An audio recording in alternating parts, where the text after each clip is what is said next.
Times में एक बार फिर से आपका स्वागत है।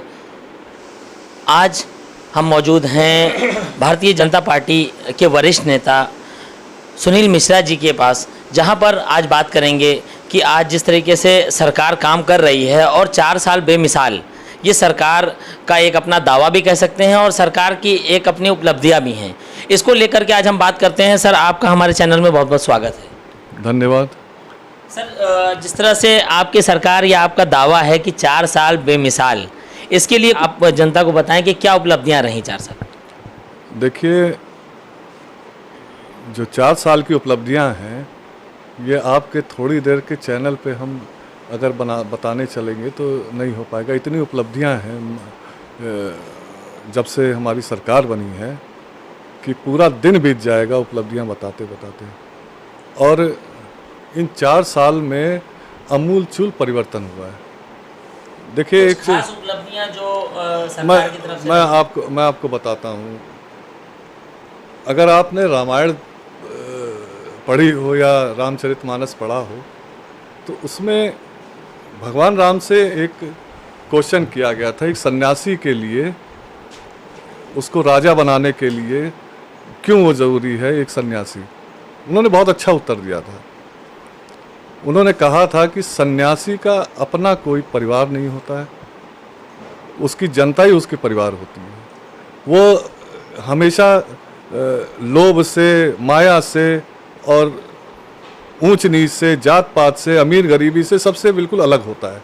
और इसका सबसे बड़ा उदाहरण अगर देखा जाए तो आज माननीय हमारे श्रद्धेय योगी जी हमारे उत्तर प्रदेश के मुख्यमंत्री हैं। एक बहुत बड़ा उदाहरण है कि आज एक सन्यासी, आज एक संत हमारे बीच में हमारा मुख्यमंत्री है और बिल्कुल निश्चल भाव से और पूरी ईमानदारी और पूरी कर्मठता के साथ वो उत्तर प्रदेश की जनता की सेवा कर रहे हैं। और इसके लिए हम लोग सभी लोग साधुवाद भी देते हैं। विकास को लेकर के तमाम विपक्षी दल जो हैं, जैसे समाजवादी पार्टी के वरिष्ठ नेता, हाल ही में अभी जो डॉक्टर राम मनोहर लोहिया जी की जो जयंती मनाई गई, उसमें वरिष्ठ नेता कहीं ना कहीं उनका यही साफ तौर से कहना था कि सरकार ने 4 साल बदहाल कर दिए। इस पर क्या कहना चाहिए? देखिए, समाजवादी पार्टी हो या अन्य विपक्षी दल हो, उनके पास अब कहने को कुछ नहीं रह गया है। आप अगर गौर करिए तो हमेशा जब भी कोई बजट आता है या कोई उपलब्धि की बात होती है तो उनका एक रटा रटाया एक उनके डायलॉग्स होते हैं कि इन्होंने कुछ नहीं किया, इन्होंने ये कर दिया, इन्होंने वो कर दिया। उनके पास कहने को कोई नहीं है। तर्क के साथ वो कोई बात नहीं कर सकते हैं क्योंकि उनको कहने के लिए उनके पास कुछ नहीं। अभी विकास को लेकर क्या बात करेंगे, क्योंकि कहीं ना कहीं उनके देखिए, अगर विकास, हाँ, अब आपने अच्छी बात कही है। अगर विकास की अगर बात अगर आप करें तो इन 4 सालों में अगर आप गौर करिए तो हर एक विभाग में, हर एक फील्ड में अमूलचूल परिवर्तन हुआ। चाहे शिक्षा का आप देख लीजिए, चाहे मेडिकल एजुकेशन की आप देख लीजिए, चाहे स्वास्थ्य का आप देख लीजिए, चाहे टेक्निकल मामलों को देख लीजिए, चाहे आप व्यवसाय को लेकर के देख लीजिए, चाहे किसानों का मामला देख लीजिए, चाहे गरीबों का मामला देख लीजिए। आप कहीं भी अगर आप गौर करिए, मेरा आपसे एक और अनुरोध है कि आप इन 4 सालों में देखिए गरीबों को कितने आवास मिले, गरीबों को कितने शौचालय मिले, बात कहने कितने हमारे सड़कें जो है हमारी बनी, कितने हमारे हाईवेज बन रहे हैं। अगर आप देखिए बुंदेलखंड की स्थिति अगर देखिए, पिछले कई सालों से, 50 सालों से बुंदेलखंड कभी भी अच्छी स्थिति में नहीं रहा, लेकिन इन 4 सालों में यूपी में लेकर के कहीं ना कहीं आप विकास को अगर दूसरी तरफ रखते हैं तो कहीं ना कहीं महिला सुरक्षा, कानून व्यवस्था को लेकर कई सवाल उठाए गए। इस पर क्या? नहीं, बिल्कुल गलत बात है। 1500 महिला थाने हम लोग ने बनवाए हैं, हम लोग ने एंटी रोमियो स्क्वाड बनाए हैं, हम लोगों ने कानून व्यवस्था को दुरुस्त करने के लिए हमारी पुलिस को हमने आत्मनिर्भर बनाया है, उनको शक्ति दी है। किसी प्रकार का राजनीतिक या सरकारी कोई प्रकार का दबाव नहीं रहता है। अगर आप गौर करिए, बेसिक चीज़ों में जाइए, देखिए, अगर आप बेसिक चीज़ों में जाएंगे तो जैसे शौचालय बना, शौचालय सिर्फ शौचालय नहीं है कि हम वहाँ पर फ्रेश होने के लिए जाते हैं, उसके कारण कितने महिलाओं के ऊपर शोषण होते थे, कितने उनके ऊपर अत्याचार होते थे, कितने उनके क्राइम होते थे। ये आप देखिए, वो सारी चीज़ें बिल्कुल ख़त्म की कगार पे हैं। ये बहुत बड़ी उपलब्धि है। और रही बात कि किसी महिला को छेड़छाड़ की, अब बहुत कम रेयर कहीं आता है कि सुनने को कि कहीं छेड़छाड़ का मामला हुआ, कहीं अगर लॉ एंड ऑर्डर की अगर आप बात करिए, 4 सालों में हमारे प्रदेश का लॉ एंड ऑर्डर की जो स्थिति थी वो यहाँ से यहाँ हुई है। हमने क्या लगता है सर कि कमिश्नरेट लागू होने के बाद क्या कानून व्यवस्था में आपको कहाँ तक लगता है कि सुधार की? बिल्कुल सुधार हुआ है, बिल्कुल सुधार हुआ है। और आज देखिए, सिर्फ कमिश्नरेट की बात नहीं होती है, सरकार की मंशा की भी बात होती है। हमारे सरकार में किसी भी प्रकार के माफिया, गुंडा, इस टाइप के एलिमेंट्स को कभी भी उनको ना सहयोग दिया गया, ना संरक्षण दिया गया। आप इन 4 सालों में आप देख लीजिए। और रही बात कि किसी गरीब को, किसी जो भी मजबूर आदमी है और इनोसेंट आदमी है, उसकी बातों को थाने में सुना जाता है, उसकी FIR लिखी जाती है, उस पर एक्शन भी होता है। आप स्वच्छ वातावरण समिति के लखनऊ के प्रभारी भी रहे हैं। हूँ भी, अभी हूँ। अभी आप हैं जी, तो जी। इस जो लखनऊ की जो स्वच्छता है उस पर भी काफ़ी सवाल उठे हैं, उस पर क्या कहेंगे? देखिए, ये बहुत अच्छा आपने एक बेसिक क्वेश्चन आपने किया। पिछले कितनी सरकारें रहीं, ख़ास तौर से सपा बसपा की जब सरकार थी, जब माननीय योगी जी ने स्वच्छता अभियान को उत्तर प्रदेश में आए, उन्होंने शुरू किया। हालांकि स्वच्छता अभियान तो पहले से ही चलता था, लेकिन पिछली सरकारों के एजेंडे में कभी भी नहीं रहा। लेकिन 2017 में 2 मई को 2017 को माननीय योगी जी ने यहाँ स्वच्छता अभियान के लिए यहाँ एक अभियान चलाया। और उस अभियान के तहत उन्होंने फिर माननीय नगर विकास मंत्री माननीय सुरेश खन्ना जी थे, उस समय उन्होंने एक स्वच्छ वातावरण प्रोत्साहन समिति बनाई थी लखनऊ में। गैर राजनीतिक और गैर सरकारी वो समिति थी, उसके संयोजक मैं था।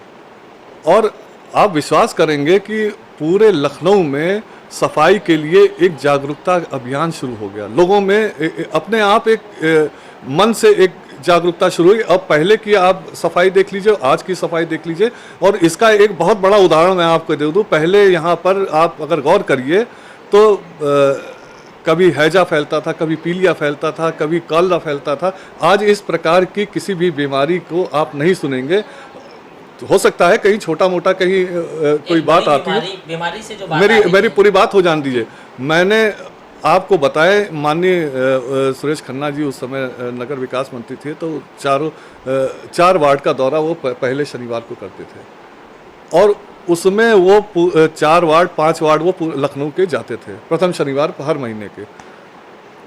आप विश्वास करिए कि कई जगह से मेरे पास फ़ोन आते थे कि सुनील जी, बहुत बहुत आपका आभार, बहुत धन्यवाद।